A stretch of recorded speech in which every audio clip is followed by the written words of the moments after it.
ہم اسلام آباد high court سے ہمیں ریلیف مل جائے گا. صحافیوں کو بہت زیادہ تھا, سوشل میڈیا ایکٹیوسٹ کو بہت زیادہ ریلیف ملتا تھا.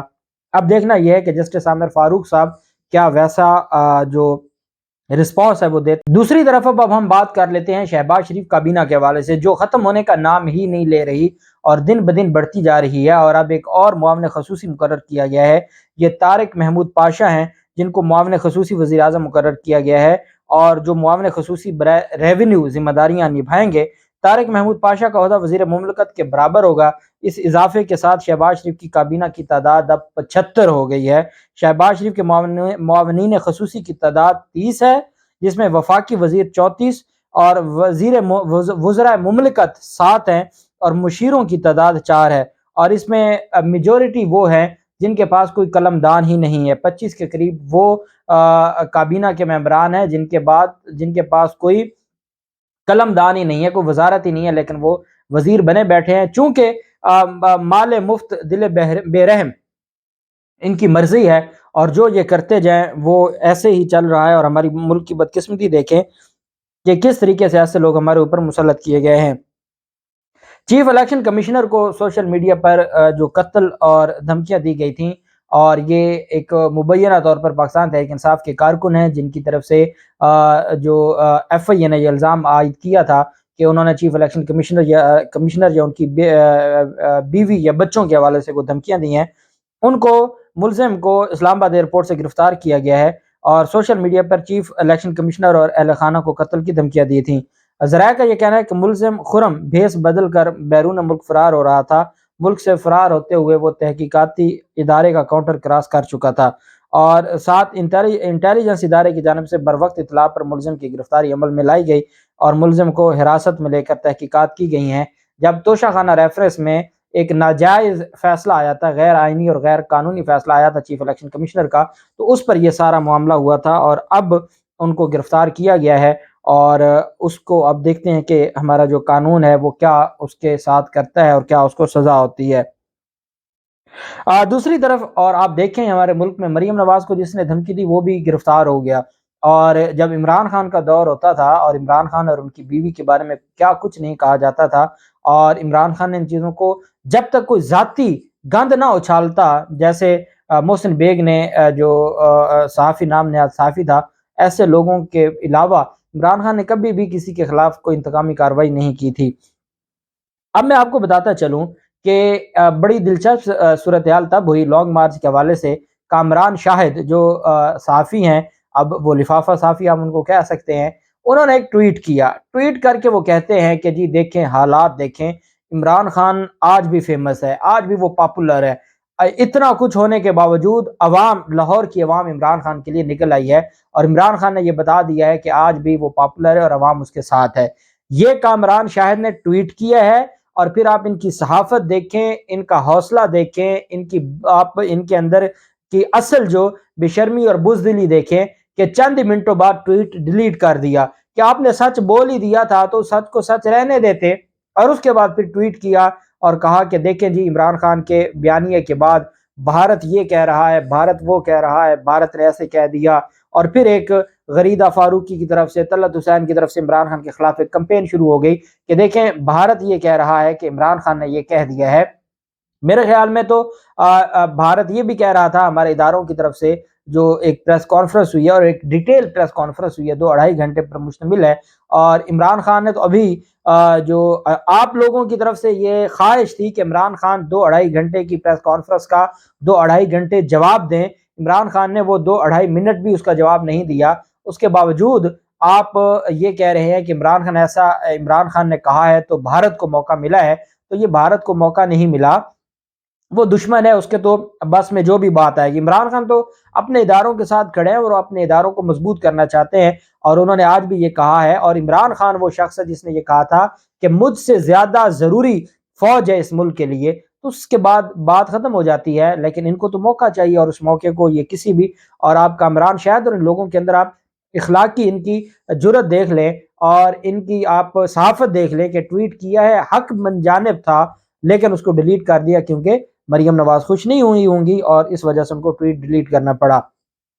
ایون فیلڈ کے باہر جو کچھ ہوا ہے، اور یہاں لانگ مارچ لاہور میں شروع ہوتا ہے اور ایون فیلڈ کے باہر عوام اکٹھی ہو جاتی ہے، اور عوام اس میں پاکستان مسلم لیگ نون کے بھی چند لوگ ہوتے ہیں، پاکستان تحریک انصاف کے لوگ تو وہاں پرماننٹ کرتے رہتے ہیں، ان کا احتجاج ہوتا رہتا ہے۔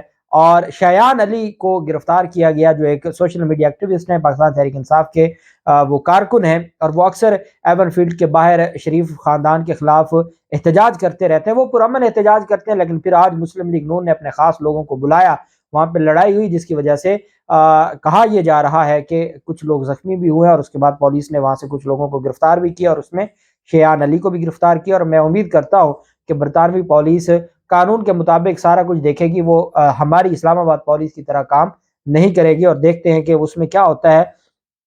دوسری طرف جو ایک بڑی اناؤنسمنٹ ہوئی ہے، اور یہ بڑی کامیابی ہے پاکستان تحریک انصاف کو، کوئٹہ سے ایکس ناظم ہے کوئٹہ کے بلدیاتی نظام میں، جو کوئٹہ شہر کے ناظم اور ex president P M L N Quetta division, پورے ڈویژن کے جو کوئٹہ ڈویژن کے سابق ناظم ہے پاکستان مسلم لیگ نون کے، رحیم کاکڑ، انہوں نے نون لیگ چھوڑ کے پاکستان تحریک انصاف کو جوائن کر لیا ہے۔ یہ بہت بڑی کامیابی ہے۔ قاسم سوری نے اس کو اناؤنس کیا، اور قاسم سوری یہ سمجھتے ہیں کہ یہ پاکستان تحریک انصاف کو کوئٹہ ڈویژن میں ایک بڑے رہنما نے جوائن کیا ہے، جو سابق ناظم بھی رہ چکے ہیں کوئٹہ کے، اور نون لیگ کے کوئٹہ ڈویژن کے وہ عہدیدار تھے، صدر تھے، پریزیڈنٹ تھے، اور انہوں نے پاکستان تحریک انصاف کو جوائن کر لیا۔ جیسے جیسے یہ لانگ مارچ آگے بڑھتا جائے گا اسلام آباد کی طرف، ویسے ویسے پاکستان تحریک انصاف کو کامیابیاں ملتی جا رہی ہیں، اور میں تو یہ سمجھتا ہوں کہ اسلام آباد پہنچنے سے پہلے ہی یہ حکومت گھر چلی جائے گی۔ اللہ پاک پاکستان کا حامی و ناصر ہو۔ بہت شکریہ۔ اللہ حافظ۔ پاکستان زندہ باد۔